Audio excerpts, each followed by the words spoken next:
2023 के अवसर पर आज का दिन साइबर अपराध की थीम के लिए निर्धारित किया गया है। और मैं ये बताना चाहूँगा आप लोगों को कि विगत कुछ सालों में साइबर अपराध की शिकायतों में और घटनाओं में काफ़ी वृद्धि हुई। ये वृद्धि देश में सभी इलाकों में हुई है और बिहार में भी हुई है।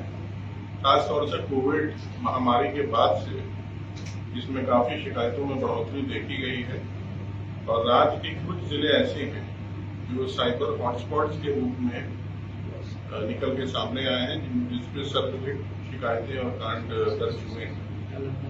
और ये शुरू में जामताड़ा जो झारखंड में एक जगह है उसके मॉड्यूल से प्रभावित थे और अधिकतर शिकायतें जो इसमें आती थी वो जनरली लोगों के मोबाइल फोन में एटीएम उनके डिटेल्स कॉपी कर लेना या ओटीपी देकर उसको हैक कर लेना और उसके माध्यम से लोगों की जो जमा राशि होती थी बैंकों में उसको धोखाधड़ी करके उस पैसे को अवैध निकासी के रूप में कर लेना। उसके अलावा भी कुछ इस तरह के ऐप्स थे जिनका मोबाइल फोन के जरिए उसमें ऑनलाइन परचेज हो सकती है। ऐसे ऐप्स का भी गलत इस्तेमाल किया जाता था। उनके ओटीपी नंबर्स पर भी हैक करते हुए लोगों को प्रलोभन देकर कभी कभी और कभी कभी झांसा देकर वो डिटेल्स उनसे ऐसे अपराधकर्मी जो थे वो ले लेते थे और उसके जरिए उनके नाम पर उनके अकाउंट से पैसा ट्रांसफर होता था और वो ऑनलाइन परचेज भी करते थे।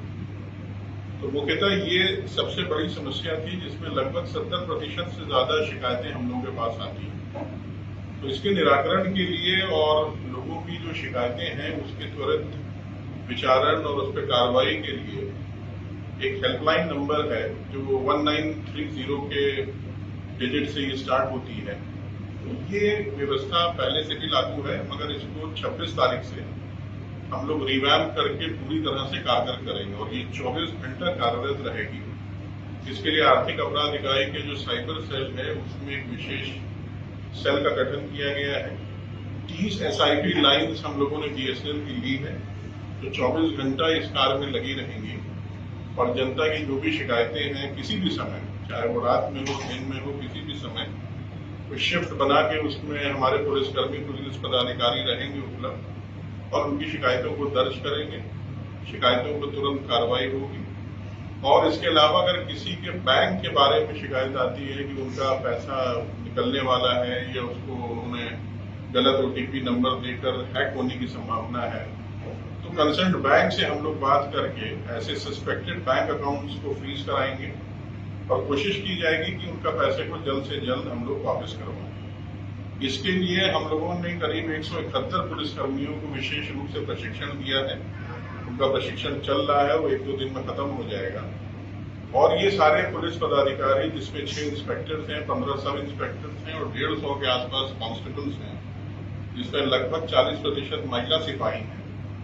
ये इस 1930 हेल्पलाइन नंबर पे 24 घंटा कार्यरत रहेंगे और जनता की शिकायतों में कार्रवाई होगी। इसके अलावा मैं एक चीज और भी आपके माध्यम से कहना चाहूंगा कि जनरली 1930 पर जब जनता अपनी शिकायत दर्ज कराना चाहती है तो उसमें एक national cyber crime reporting portal खुलता है और उसमें 2 तरह के फॉर्म्स होते हैं। एक फॉर्म को भरना पड़ता है जनता को या जो पीड़ित है उसको और दूसरा फॉर्म पुलिस की तरफ से भरा जाता है। तो ये भी हम लोगों ने अपने एक्सपीरियंस से देखा है कि बहुत से लोग सुदूर इलाके के होते हैं, गांव के होते हैं, बुजुर्ग होते हैं, महिलाएं होती हैं जिनको ये फॉर्म भरने में काफी कठिनाई होती है। ऐसे ये फॉर्म बड़ा ही कंज्यूमर फ्रेंडली है और आपके मोबाइल पर भी आप अगर इसको डाउनलोड करेंगे तो तुरंत भरा जा सकता है। तो 1930 की जो हम लोगों ने हेल्पलाइन रखी है इसमें इसका भी ख्याल रखा है कि अगर किसी भी पीड़ित को इस फॉर्म को भरने में कठिनाई है तो उनके लिए हमारे पुलिसकर्मी उनकी तरफ से वो फॉर्म भरेंगे और फॉर्म भरने के बाद उसको वो जमा कर देंगे ऑनलाइन, उस पर वो ट्रांसफर हो जाएगा। और जो दूसरा फॉर्म है वो पुलिस वाले की तरफ से भरा जाता है जो बैंक को जाता है। या मान लीजिए अगर कोई शिकायत आती है जिसमें चाइल्ड पोर्नोग्राफी की बात है, रेप या गैंग रेप की बात है तो उस पर भी कंसर्न थाने में केस करके या जो भी कार्रवाई उसमें त्वरित होती है वो कार्रवाई पुलिस के स्तर से की जाएगी। तो इस व्यवस्था के आने से हमें उम्मीद है कि हमारे यहाँ जो शिकायतें हैं उनका बहुत त्वरित गति से निष्पादन होगा, कार्रवाई होगी और जनता का जो हार्ड अर्न मनी है, जो उसकी गहरी कमाई है, जिसको टारगेट करते हैं ये साइबर अपराध कर्मी, उसको बचाने में हम लोगों को काफी हद तक सफलता मिलेगी। और सबसे बड़ी बात यह है कि जनता की जो एक जनरल शिकायत है कि कहीं जाते हैं तो दरखास्त दर्ज नहीं होती है, और आप जानते हैं कि इसमें गोल्डन टाइम पीरियड होता है। अगर हमें शिकायत 1 से 2 घंटे के अंदर मिल जाए तो हम 100% पैसा वो वापस करवा सकते हैं। मगर जनरली ये होता है कि लोग भटकते हैं और वो जाते हैं बाहर, 1-2 दिन के बाद जब वो शिकायत आती है तो उसमें फिर उस पैसे को रिट्रीव करने में सिस्टम में हमें परेशानी होती है। तो ये हमारा सबसे बड़ा आपकी उद्देश्य होगा कि इस हेल्पलाइन के जरिए हम लोगों की मदद करें और उनकी तकलीफों का निराकरण करें।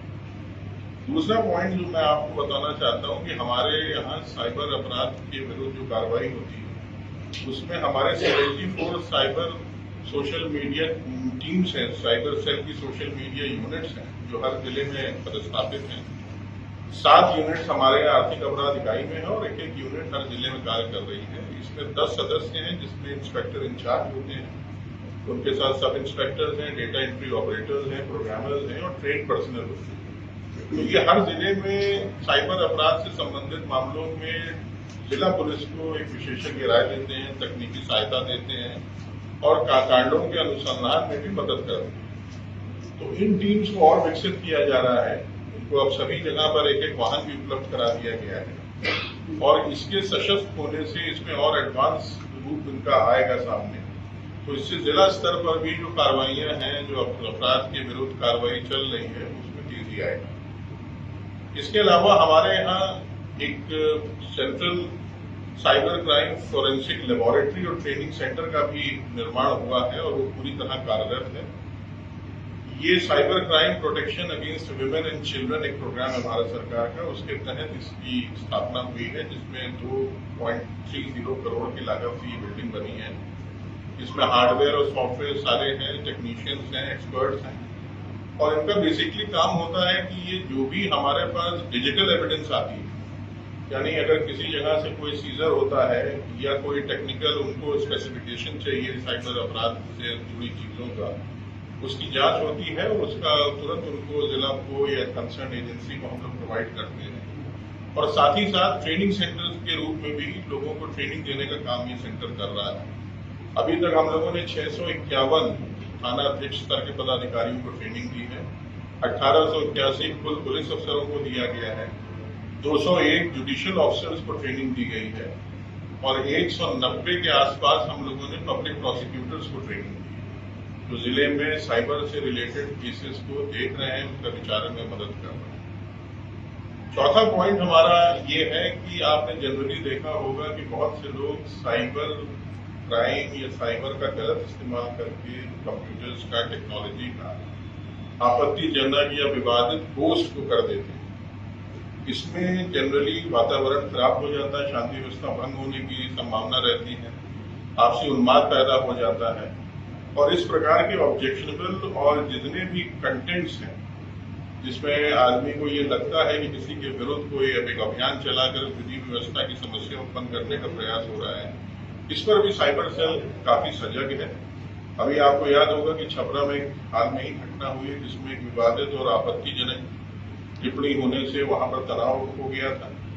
उसमें हम लोगों ने 4 घंटे के अंदर उस विवादित पोस्ट को ट्विटर से डिलीट करवाया, दोषी व्यक्ति का पता करा गया, उसके डिटेल्स निकाले गए, उनके विरुद्ध FIR हुई है और आगे कानूनी कार्रवाई जिला पुलिस कर रही है। तो ऐसे जो भी व्यक्ति हैं जो सोशल मीडिया का दुरुपयोग करते हैं, विवादित, आपत्तिजनक या किसी भी तरह के ऑब्जेक्शनेबल पिक्चर्स, पोस्ट, फोटोग्राफ्स डालकर, उनके विरुद्ध भी बहुत सख्त कानूनी कार्रवाई करने का प्रावधान है और उसके लिए हम लोग सजग हैं।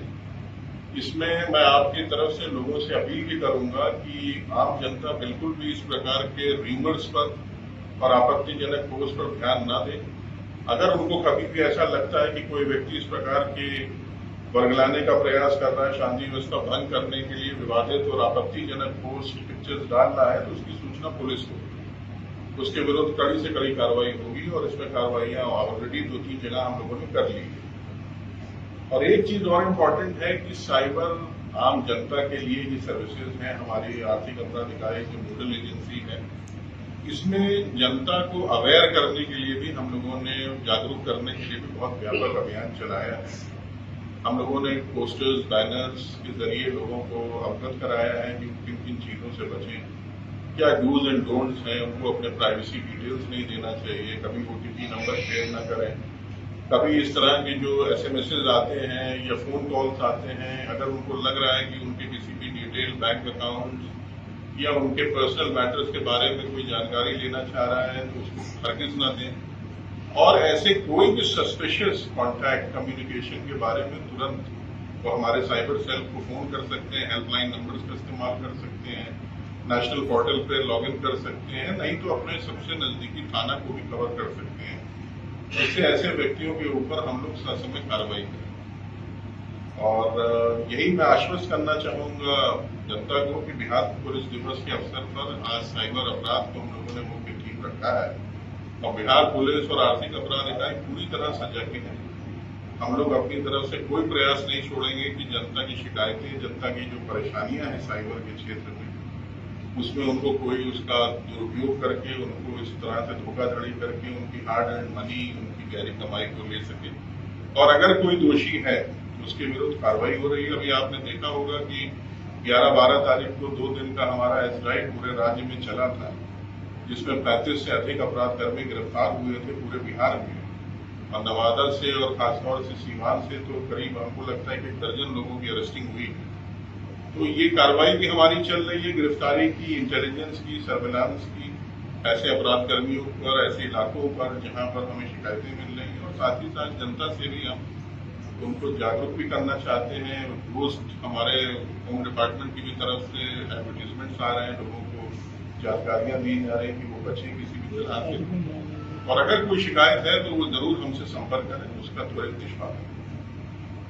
मैंने आपको बताया कि कोविड के बाद से इसमें काफी ज्यादा शिकायतें बढ़ी हैं और जो हमारा NCRP पोर्टल है उसमें पिछले वर्ष हमारे यहाँ करीब 2400 केसेस दर्ज हुए थे। उसकी तुलना में 2021 में 1560 केसेस थे। मगर इसमें शिकायतें काफी आती हैं। बहुत से लोग इस तरह के मामलों में जो समय पर हमें बता देते हैं, निराकरण भी होता है, मगर दर्ज कांडों की संख्या में भी वृद्धि हुई। बिहार का कौन सा जगह देखिए, अभी तक जो मेन हॉटस्पॉट है वो 5 जिले हैं। इसमें नवादा है, नालंदा है, गया है, शेखपुरा है, पटना है और जमुई है। इसके अलावा भी कुछ अभी हम लोगों ने निकट भविष्य में देखा है कि बेतिया, मोतिहारी, मधुबनी से भी शिकायतें बढ़ी, मुजफ्फरपुर से भी 1-2 जगह से शिकायतें आई हैं, तो वो हमारे टारगेट पे हैं।